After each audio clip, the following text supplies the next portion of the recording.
नमस्कार मित्रों, मैं फूलचंद झजड़िया अपने YouTube चैनल कानूनी नज़रिया पर आपका हार्दिक स्वागत करता हूं।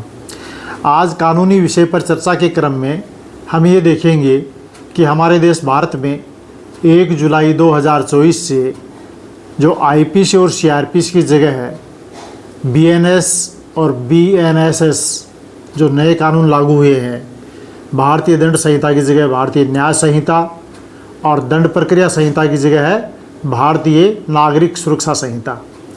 तो इसके संबंध में आज हम एक ऐसे मामले पर विचार करने जा रहे हैं कि मान लीजिए 1 जुलाई 2024 से पहले कोई आपराधिक घटना हुई और उसके बाद उस घटना की FIR 1 जुलाई 2024 के बाद में पुलिस थाना में दर्ज की जाती है। तो वो दर्ज किस प्रकार की जाएगी? नए कानून में की जाएगी कि पुराने कानून में की जाएगी? उसकी जांच और ट्रायल जो है वो पुराने कानून में होगी या नए कानून में होगी? इसके बारे में कोई किसी प्रकार की भ्रम की स्थिति ना रहे, इस पर हम चर्चा कर रहे हैं और ऑनरेबल कर्नाटक हाई कोर्ट के निर्णय का सहारा लेते हुए इसको समझने की कोशिश करेंगे। तो देखिए, भारतीय नागरिक सुरक्षा संहिता BNSS इसकी धारा 531 की उपधारा 2 के खंड A में ये कहा गया है, इस प्रकार स्पष्ट किया गया है कि जो पहले से लंबित है उनमें क्या होगा और आगे जो बाद में दर्ज होंगे मामले उनमें क्या होगा, उस स्थिति को स्पष्ट किया गया है। तो इस आशय का उल्लेख है जो मैं आपको संक्षेप में यहाँ चर्चा करके समझाने की कोशिश कर रहा हूँ। जो 1 जुलाई 2024 के पहले कोई अपराध घटित हुआ है और 1 जुलाई 2024 के पहले ही उसकी FIR भी दर्ज हो गई, तो भारतीय दंड संहिता का यदि कोई अपराध है तो भारतीय दंड संहिता में ही वो आपराधिक घटना हुई मानी जाएगी और उसी की धाराओं में FIR दर्ज होगी और FIR दंड प्रक्रिया संहिता यानी कि CRPC की धारा 154 के तहत पुलिस थाना में दर्ज होगी। ये क्लियर है क्योंकि 1 जुलाई 2024 से पहले नए कानून प्रभाव में थे ही नहीं, ये 1 जुलाई 2024 को प्रभाव में आए हैं। 1 जुलाई 2024 का क्या मतलब है यहाँ? देखिए, इस डेट का ये मतलब होता है कि ये जो जनवरी फरवरी मार्च वाला जो कैलेंडर है, इसमें हमेशा तारीख का परिवर्तन, तिथि का परिवर्तन मध्य रात्रि को 12 बजे होता है। जो ही 12 बज जाते हैं उसके बाद अगला क्षण नई तारीख में शुरू होता है। तो 30 जून के दिन आधी रात को 12 बजे तक पुराने कानून लागू थे, IPC CRPC, और 30 जून 2024 को आधी रात के पश्चात 12 बजे के पश्चात नए कानून प्रभाव में आ गए, BNS भारतीय न्याय संहिता और BNSS भारतीय नागरिक सुरक्षा संहिता। तो जैसा कि अभी चर्चा की कि 1 जुलाई 2024 से पहले कोई अपराध घटित हुआ है और इस तिथि से पहले ही कोई FIR दर्ज हुई है तो पुराने कानून में ही कार्रवाई होगी। एक तो ये बात स्पष्ट है। दूसरा, 1 जुलाई 2024 से पहले कोई भी विचारण लंबित है, कोई अपील या रिवीजन लंबित है जो CRPC के तहत दर्ज किया हुआ है, तो वो 1 जुलाई 2024 के बाद भी CRPC के तहत ही ट्रायल, अपील, रिवीजन, आवेदन जो भी लंबित हैं, उन लंबित के अंदर पुराने कानून के तहत ही कार्रवाई निरंतर रहेगी, उसमें कोई बदलाव नहीं होगा।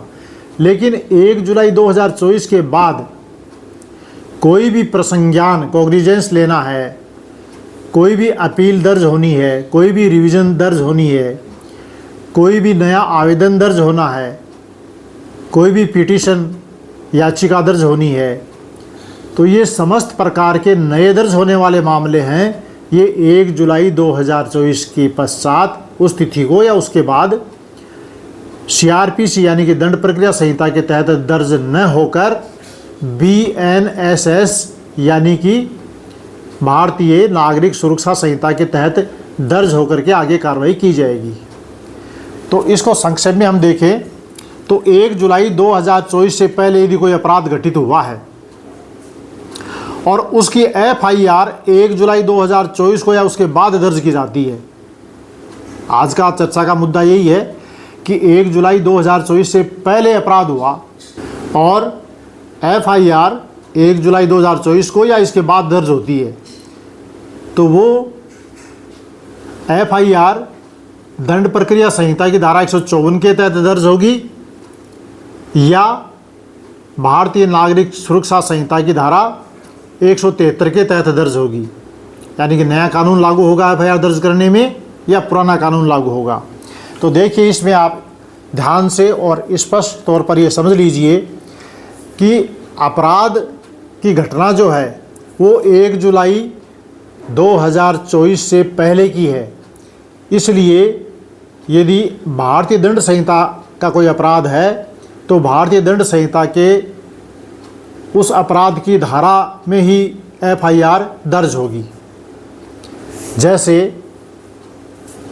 420 है, 376 है, ये धाराएं जो हैं भारतीय दंड संहिता की, इनका कोई अपराध हुआ है तो 1 जुलाई 2024 से पहले यदि अपराध हुआ है तो उस अपराध की FIR यदि 1 जुलाई 2024 के बाद दर्ज की जाती है तो बाद में भी इन्हीं भारतीय दंड संहिता की धारा 420 और 376 में दर्ज की जाएगी।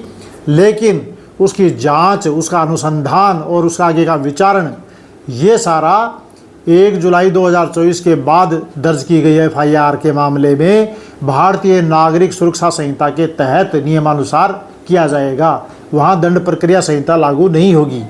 तो 1 जुलाई 2024 से पहले भारतीय दंड संहिता का कोई अपराध घटित हुआ और उसकी FIR 1 जुलाई 2024 से पहले दर्ज नहीं हुई बल्कि 1 जुलाई 2024 को या इसके बाद कभी दर्ज की जाती है, तो अपराध की धारा तो वही होंगी जो भारतीय दंड संहिता की धारा हैं और उसमें FIR दर्ज होगी वो BNSS के तहत दर्ज होगी। यानी कि धारा 154 CRPC के तहत न होकर धारा 173 BNSS के तहत दर्ज होगी। उसकी अनुसंधान और जांच भी उसी में होगी, BNSS के तहत ही, और कॉग्निजेंस जो मजिस्ट्रेट कोर्ट लेगी वो भी BNSS के तहत ही लेगी। आगे ट्रायल भी उसमें BNSS के तहत ही होगी, भले ही वह अपराध की घटना 1 जुलाई 2024 से पहले हुई हो, लेकिन उसकी FIR 1 जुलाई 2024 के बाद दर्ज हुई है, इसलिए BNSS की प्रक्रिया लागू होगी, दंड प्रक्रिया संहिता की प्रक्रिया लागू नहीं होगी। इसको आप अच्छी तरह से, मैं समझता हूँ कि समझ गए होंगे। अब अगली बात देखते हैं। दूसरी बात यह है कि 1 जुलाई 2024 को या इसके बाद अपराध किया गया, मान लीजिए कि 1 जुलाई 2024 के बाद ही अपराध किया गया है या 1 जुलाई को ही किया गया है, इससे पहले नहीं किया गया, तो भारतीय दंड संहिता के तहत मुकदमा दर्ज नहीं होगा।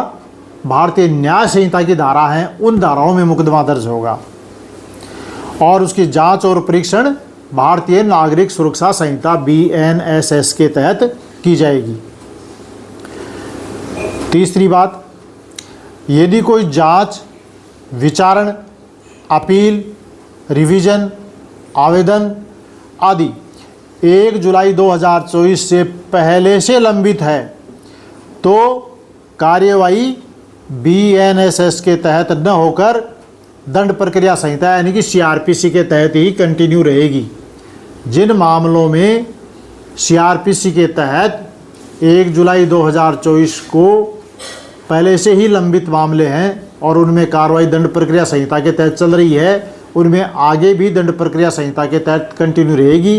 लेकिन उन्हीं मामलों में यदि कोई नया आवेदन दर्ज होता है, कोई नई रिवीजन दर्ज होती है, कोई नई अपील दर्ज होती है, कोई नई कार्रवाई दर्ज रजिस्टर की जाती है, तो वो नए सिरे से जो दर्ज रजिस्टर किया जाएगा वो नए कानून BNSS के तहत दर्ज किया जाएगा। उदाहरण के लिए मान लीजिए कि पहले से ही कार्रवाई 1 जुलाई 2024 के पहले से ही कोई कार्रवाई कोई ट्रायल या कोई और किसी स्टेज पर कोई मामला लंबित है, तो दर्ज होकर मामला लंबित चला आ रहा है।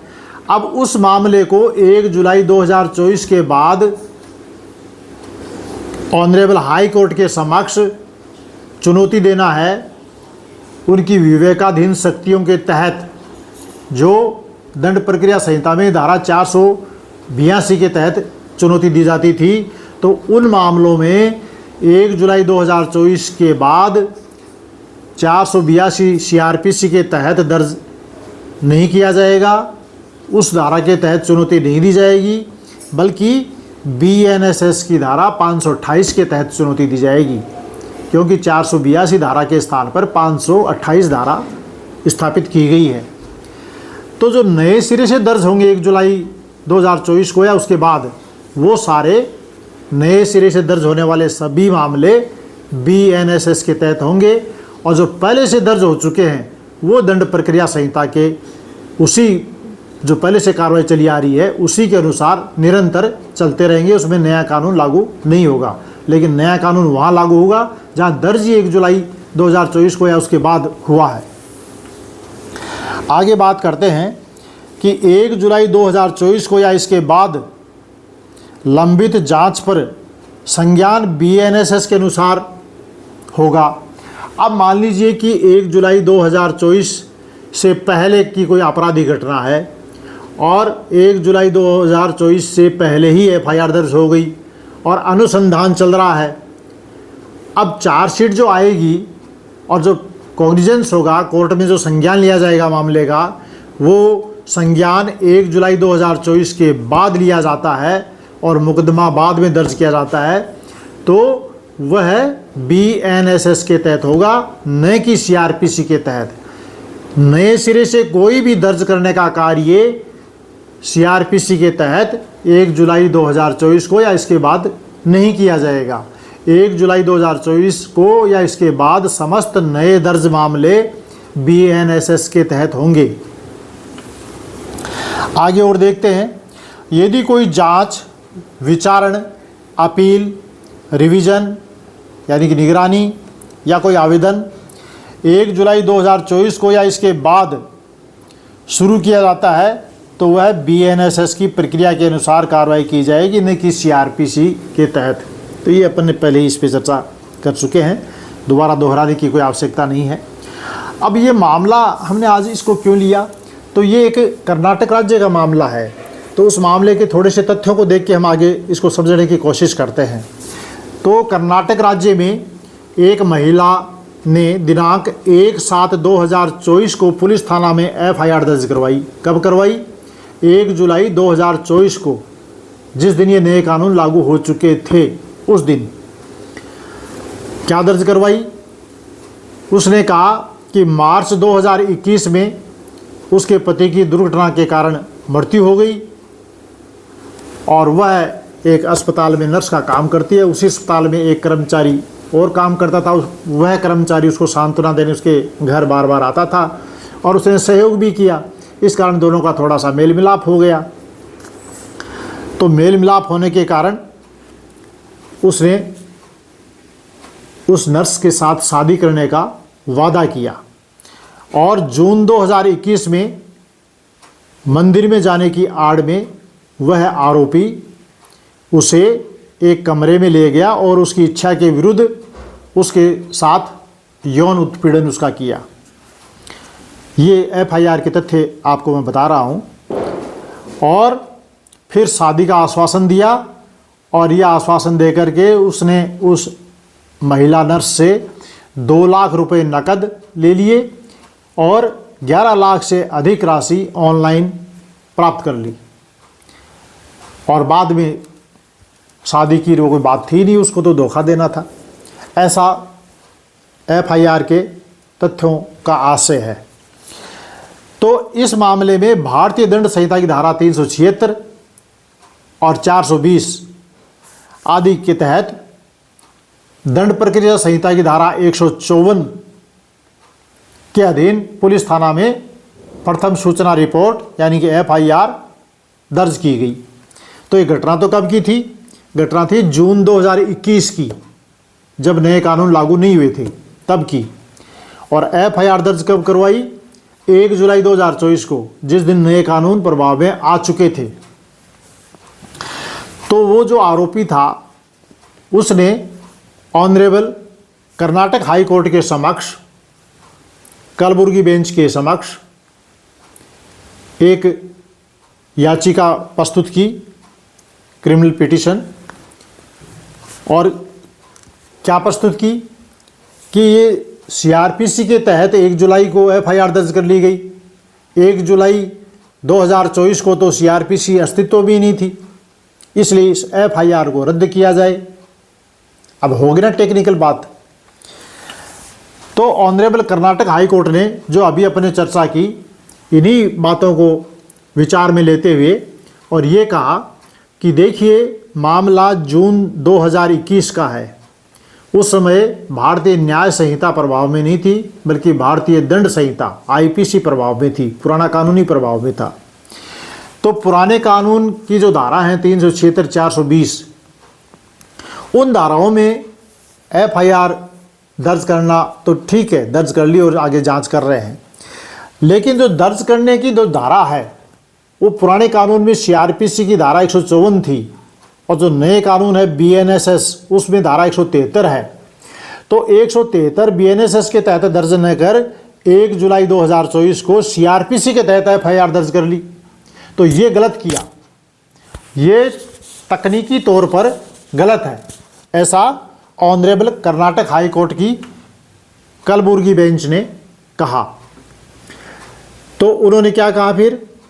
उन्होंने कहा कि ये मामला जो है तकनीकी तौर पर गलत है, इसलिए आरोपी की ये याचिका स्वीकार की जाती है और ये मामला सीआरपीसी की धारा 154 के तहत दर्ज किया गया है, वो गलत रूप से दर्ज किया गया है। उसको बीएनएसएस की धारा 173 के तहत दर्ज कर जांच करने के लिए वापस पुलिस को भेजा कि नए सिरे से बीएनएसएस की धारा 173 के तहत इसको दर्ज करके जांच प्रारंभ की जावे, और फिर जो भी इसका नतीजा होगा वो नतीजा बीएनएसएस की धारा के अनुसार ही पेश किया जाएगा, और उसी बीएनएसएस के कानून के तहत ही इसका जो भी आगे की कार्रवाई है कोर्ट के अंदर वो चलेगी। सीआरपीसी की कार्रवाई 1 जुलाई 2024 के पश्चात नए मामलों में नहीं चलेगी। तो ये 1 जुलाई 2024 को जो एफआईआर दर्ज की गई है, ये नई एफआईआर दर्ज हुई है, पुरानी एफआईआर नहीं है, कानून पुराना है। तो पुराने कानून के अंदर ही भारतीय दंड संहिता यानी कि आईपीसी की धारा के आरोप, वही धाराओं के आरोप 376, 420 वही लगेंगे, लेकिन इसकी जांच, अनुसंधान, उसका विचारण, उसका जो भी आगे नतीजा आता है, एफआईआर आती है, चालान पेश होता है, जो भी कार्रवाई होगी वो सारी की सारी कार्रवाई सीआरपीसी के तहत न होकर के बीएनएसएस के तहत होगी। तो इस प्रकार कर्नाटक हाई कोर्ट ने इस याचिका को स्वीकार करके मामला पुलिस को वापस रिमांड किया, और साथ ही निर्देश दिया कि राज्य के सभी ट्रायल कोर्ट को इस आदेश की कॉपी भेजी जावे। ये रजिस्ट्रार को निर्देश दिया कि रजिस्ट्रार कर्नाटक राज्य के अंदर जितने भी ट्रायल कोर्ट हैं सबको इस फैसले की कॉपी भेजें, और साथ ही राज्य के डीजीपी और आईजीपी जो हैं उनको कॉपी दी जाए, ताकि वो संबंधित पुलिस थानों में इसकी सर्कुलेट करें, इसको जानकारी हो कानून की। तो ये कौन सा मामला था? ये था कर्नाटक उच्च न्यायालय का मामला, क्रिमिनल पिटीशन नंबर 2013/2024, और इसका ऑनरेबल कर्नाटक हाई कोर्ट से फैसला कब हुआ? फैसला हुआ दिनांक 30/9/2024 को। तो मैं आशा करता हूं कि आप इस एक छोटे से तथ्य को, लेकिन काफ़ी भ्रम की स्थिति रहती है इस तरह के मामलों में, उसको दूर करने की मैंने कोशिश की है। तो ये वीडियो आपको अच्छा लगा होगा। यदि वीडियो आपको पसंद आया हो तो इसे आप लाइक कीजिए, सब्सक्राइब कीजिए और अपने दोस्तों के साथ शेयर कीजिए। बहुत बहुत धन्यवाद। नमस्कार।